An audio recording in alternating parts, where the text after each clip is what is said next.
President Biden actually spoke about real estate agents. Obviously, there's a big question about the National Association of Realtors and what's happening nationwide. I have to address this because we are going to earn our 6%. National Association of Realtors is the one to blame. And President Biden, I have no idea what were you thinking putting this blame on us. Today, we're just going to talk about this and just clear the air of what's going on, how this is going to affect every party involved in a real estate transaction.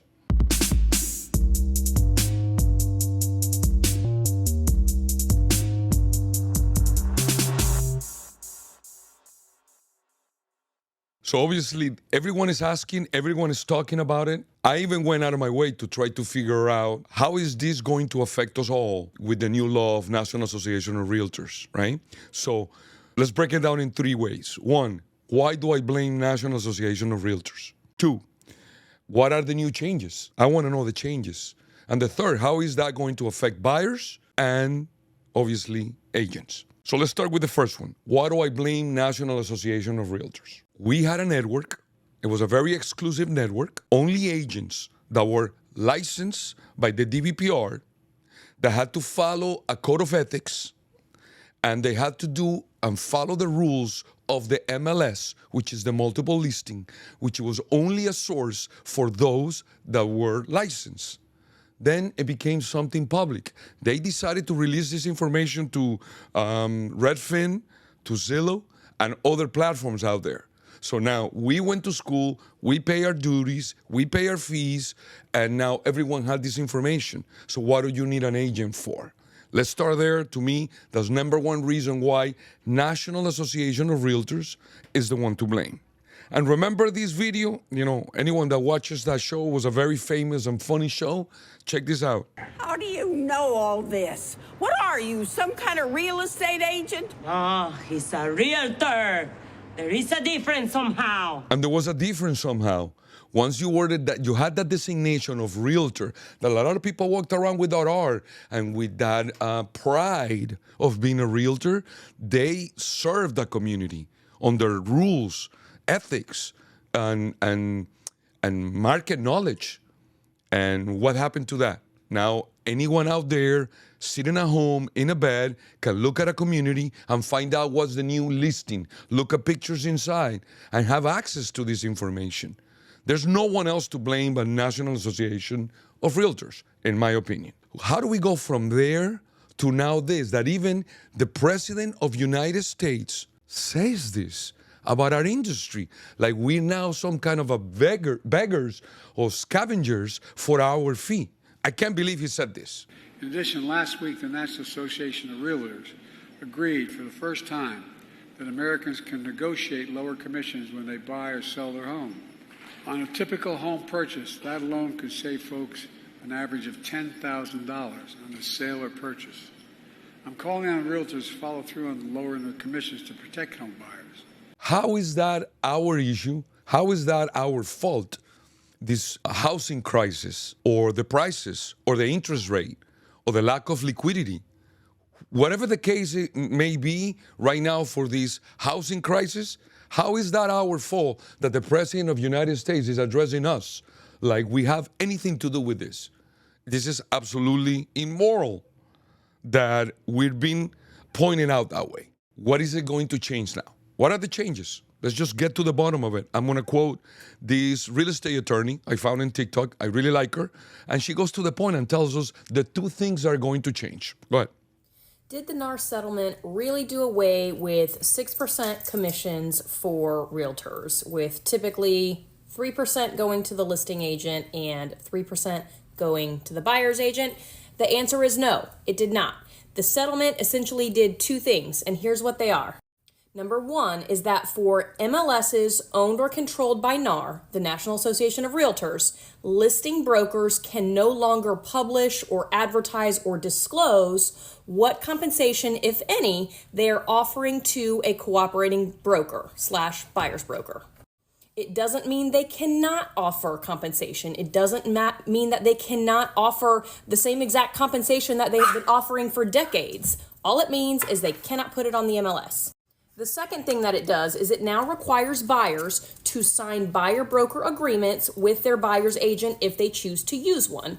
Does this dictate or require any specific commission to be paid to a buyer's agent, whether directly by the buyer or by the listing broker? No, it changes nothing other than requiring that an agreement be signed. So only two things are changing right now. Number one, you cannot list in the MLS that you are paying to a cooperating broker. You can. Now, since when in America, you're not allowed as a free country to offer compensation for anything at all. Now you cannot offer compensation to buyer's broker in the MLS. So I wonder if you are outside that network, if you propose to sell a property and pay a real estate agent, a buyer's broker, outside the MLS, does that affect us? I don't know. So I wonder if the problem is National Association of Realtors, MLS. And the other thing is now that buyer's agent are required to have an agreement where they're going to be compensated by the buyer. But the seller can still provide discounts, deductions on whatever fees, on whatever costs the buyer is costing him. So you can still get the fee from the seller. The only thing is we had a way to simplify our lives so a buyer and a seller can have a meetings of the mind and be represented. Now it's a mess. Now, if you're not professional enough, then you have to go and provide and get an agreement signed by your buyer. This is going to be a mess. Now there's going to be a bunch of buyers that are not going to be represented by anybody, and they're going to go directly to the seller's broker. And what do you think the seller's broker is going to do? Represent the seller. Only buyers are going to get affected on this. And I think a lot of buyers, a lot of sellers are going to not have the reach that they used to have before. And remember, a house sitting on the market for 3-4 months, it's no good. Now you start getting really aggressive offers. The longer your property sits on the market, the more aggressive people are going to get. Ultimately, you're losing value on your property. It doesn't make any sense, this law. I know what the law was created. I know what they went after. Number one, we've seen all these ambulance chasers that they go and you have an accident with your car, and for just insurance company just to shut you up, they're going to pay you. And lawyers found that out, and they're making money. That's why they get to afford to be in every billboard from here, anywhere in any highway, you see that these lawyers are providing this service to sue you. How about handicap access? There's people that are going to Google Earth nationwide looking for buildings that don't have a ramp, and they will sue you over the internet. And for you to settle, you send them $5,000. This is just a business, it's a scam. And they're doing that to us so they can provide now the service of seller's broker for a flat fee. But that doesn't mean they're going to provide the service a broker provides. Let's listen to this other dude, this other person that I found in TikTok, I think was also to the point and brings up a very, very good point. Go ahead. The interesting thing now is that the seller can still technically pay for the buyer's agent commission, but it's through seller concession or seller credit. And depending on the type of loan, the seller can credit anywhere from 2% all the way to 9%. Now, the buyer's agent may request seller credit to cover their commissions. However, if the seller is not offering any seller credit, then the buyer has to pay for their buyer's agent's commission. The home buyers that are most affected are your first-time home buyers and your VA buyers. VA does not allow the buyer to pay for the real estate agent commission. Adding more fees to the home buyers will cause a buyer strike. Just like last year in October when mortgage rates hit all the way to 8%, buyers stayed on the sidelines. I can see more buyers staying on the sideline if fees continue to go up, especially if they have to pay for the commissions. And then what we'll see is we'll see more seller credit cover the commission for the buyer's agent. And at the end of the day, what has really changed if the seller has to offer seller credit to cover the commission of the buyer's agent? First-time home buyers, they got to pay for their buyer's broker. That's just crazy. First-time home buyers. Not only they don't have any knowledge, most of the time they're trying to put their down payment together. VAs, even if they have the money, they cannot. And in the closing statement, they cannot pay the buyer's broker. So, Mr. President, that's going to affect transactions. So it doesn't make any sense what you did there, putting the blame on us. looking at this from a real estate perspective, obviously, let's find a solution to the problem. The only way I see we can find a solution, a temporary solution, at the end I will tell you why it's only temporary, is because if you give yourself the value and you put yourself in the position to try to explain a buyer or a seller why he needs to give certain concessions to continue with the system the way it has been for over 100 years, is going to facilitate and keep the business flowing. However, check this out. We have car auctions, makeup auction. I love that. It's once a year. It's in Kissimmee, Florida. The most beautiful cars get auctioned there. No matter how much you pay for a car, it doesn't matter how much you pay for a car, $1 million, $100,000. At the end, you got to pay 10% to the auction house. Why? Because they did the due diligence. They looked at the car. They make sure they found the seller willing to put it there. There's a 10% fee. Art, you want to buy a Picasso, you want to buy anything of any kind on an auction house, Sotheby's, Christie's house, whatever, you have to pay 10% after that. Whatever you pay after. A sports agent, he's not the one sweating. He's not the one working out every day. He's not the one hustling since he's a kid, but he's putting together something for these athlete, right? And he's going to get paid 10%. Now, let's go to Ticketmasters.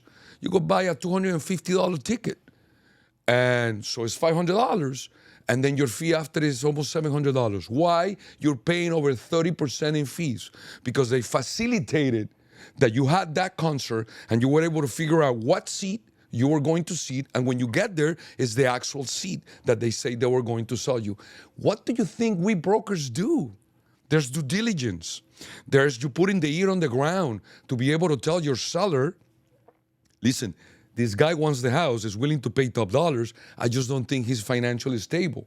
I don't think he can purchase that. I think he's blowing smoke. You have to have that sense of understanding, market knowledge. Are you underselling the house? Are you asking too much for the house? If you're asking too much for the house, it's able to tell you face to face, this is a legitimate offer, take it. So you're using a confidant, you're using an advisor, you're using someone who's going to help you to do, as a buyer standpoint, are you doing the right due diligence? I'm a real estate agent for 25 years. My second home, I bought my second home, and the inspection was done by a friend of mine. I wasn't even there 3 months. A storm came in, water came all over my house. The association had roof insurance, but I needed to purchase content insurance. Guess what? I didn't purchase content insurance. My entire house inside was destroyed, mildew, the walls were, it was a destruction. And the association fixed my roof, and I had to deal with the inside. What happened there? I didn't really use the correct service because I didn't use an agent. I did it myself. I asked a friend, go check out the roof. That's what happens when you try to do your own service. So let's talk about title. Is title ready? How many times have you, any rookie out there has done it before? I did it maybe once or twice. You're trying to represent a buyer, and the buyer tells you flat out, I'm getting a divorce. Why are you even showing properties? You know somewhere along the lines of that transaction, a lawyer, a banker, a wife, ex-wife to be, is going to tell them you're not buying. And everything got stuck, and you let all the 3 buyers could have bid on the property. Now you got to go back to market. It's going to affect you. Why? Because you didn't have a broker that had the ear in the ground and the nose on what we do. Now let's talk about legalities like municipalities, ordinance, building code. Are you expecting to change the use of that property? Whatever it is that you do, you need a professional. We get paid, we don't get paid 10%, we don't get paid 20%, we don't get paid 30%. We get paid 3% for our side to protect you and help you. And that doesn't mean that you can negotiate your fee. I'm a little hard when it comes down to negotiating my fees, but sometimes you have to do it. But that's between the buyer and the seller, between the broker and your representative, the person you're representing. So let's continue with what else does a broker do? A broker also has to deal with lawyers, inspection companies, surveyors. What else? I already said the legality, environmental, things like that. So don't undermine, Mr. President, the existence of an industry that somebody just wants to tap into it. Like, for example, what Jeff Bezos used to do with Amazon. Used to use UPS, you used to use Federal Express. One day sits down and says, wait a second, I'm spending $1 billion in transportation. Let's create our own delivery service, our own airplanes. What happened to Uber? Wait a second, there's an industry here and the monopoly of the taxis. If you watch the movie, you realize the monopoly that they had, and they had to fight hard to break that monopoly. But let's be realistic here.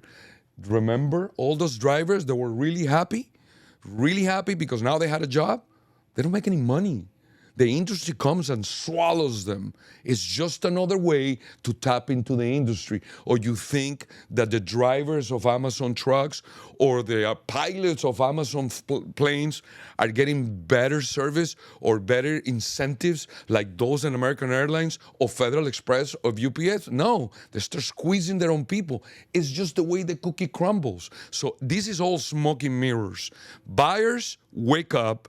Pay your broker is the best fee you'll ever pay. Sellers, be open-minded to give whatever credits you need to facilitate this transaction. If you want this industry to continue to thrive and to make America so important, so much that financial indicators in this country, when you want to see how economy is doing, you look at unemployment, you look at inflation, you look at construction, and you look at residential transactions, real estate transactions. Why are we so important that we actually dictate or are part of what an economy looks like in a country? For example, let's put this individual that I think owns his own real estate company, but he was a hedge fund manager, investor, technology.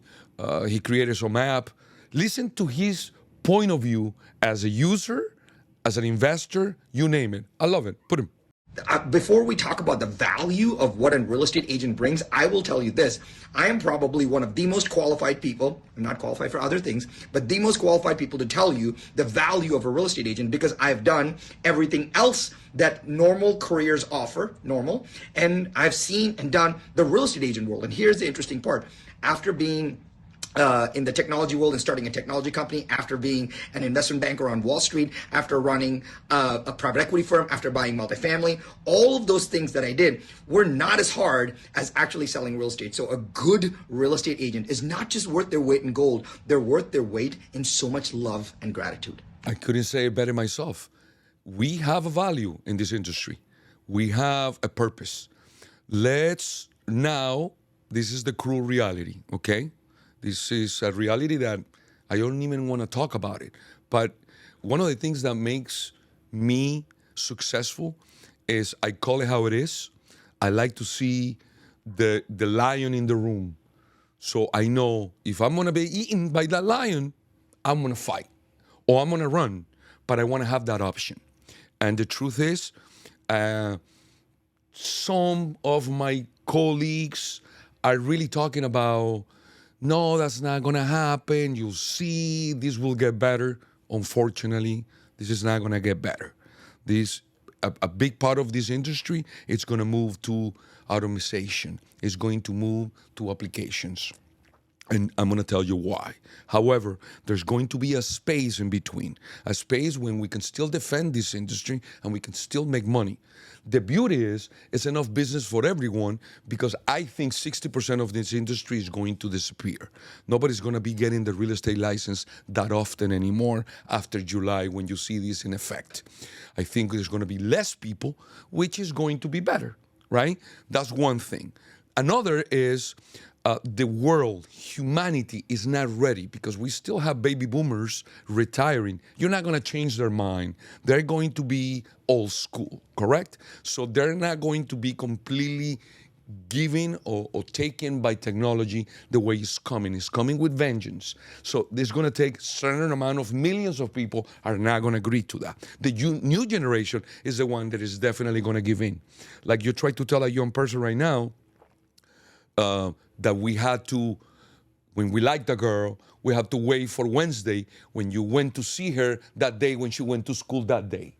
No, now you pick up your phone and you text. They just don't know any other way. Exactly is going to be for them like this. But I'm going to tell you what's going to happen. It's going to happen inevitable. Tokenization.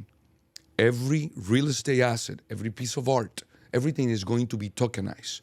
That means you're going to have complete ownership on it in the blockchain. And you're going to be able to control that blockchain or your asset in that blockchain.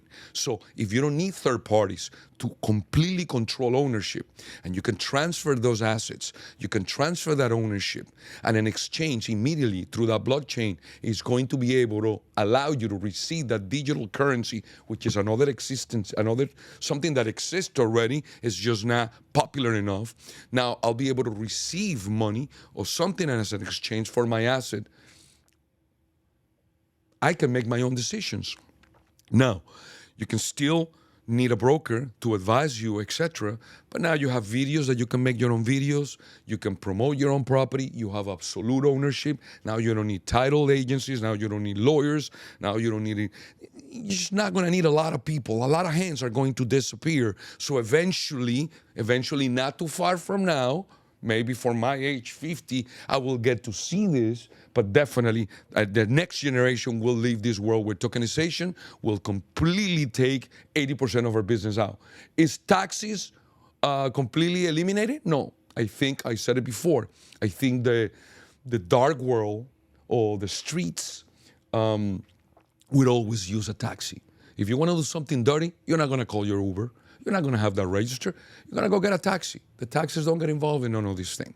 So there is an underworld that would always use taxis, right? They're there, and their competition. And in this country, competition, it's okay. It's actually monopoly is not allowed. So taxis will always be there to compete to Uber or compete with the other companies that are now competing with Uber, right? So they will always exist. Real estate agents will always exist. We just have to become, now I'm talking to you, what makes you different? Do you understand your market? Do you understand how to ask questions to a customer? Can you ask a customer what they need to know, what you need to hear to provide a good service? Can you be diligent enough? Can you make them feel comfortable? Can you take a lot of the pressure off? Like, for example, I can put a counter in my house. I can fix maybe a cabinet in my house. I can paint my house. Trust me, I wash cars and dishes. I can paint my own house. It gets to a point that you realize that if you're financially stable, you'd rather go to the beach and pay some dude to paint your house. So it's not like that you can't, you don't want to. You can afford to pay 3% to get one of the biggest investments of your life off your back with somebody professional. So it doesn't happen to you what happened to me with my roof. Me being a professional, I just didn't want to use a residential agent. And I was a commercial broker. I had no idea how to buy a house. I listened to some friend and I ended up being screwed. It cost me over $90,000 in repairs. I would have paid gladly a broker. That at that time, the house was what, 400 grand? It would have been 12 grand that I would have paid my friend. It cost me almost 90. It doesn't make any sense. So for you, professional agent, smart agent, knowledgeable agent, diligent agent, you're okay. For those in stilettos, for those that think that this is just printing money and posting something nice in a nice car with a beautiful purse or a great-looking car, you're in trouble, player. You are in trouble, ma'am. So my advice, focus on what we do and our value. Buyer, stop it. Sign the buyer's agreement.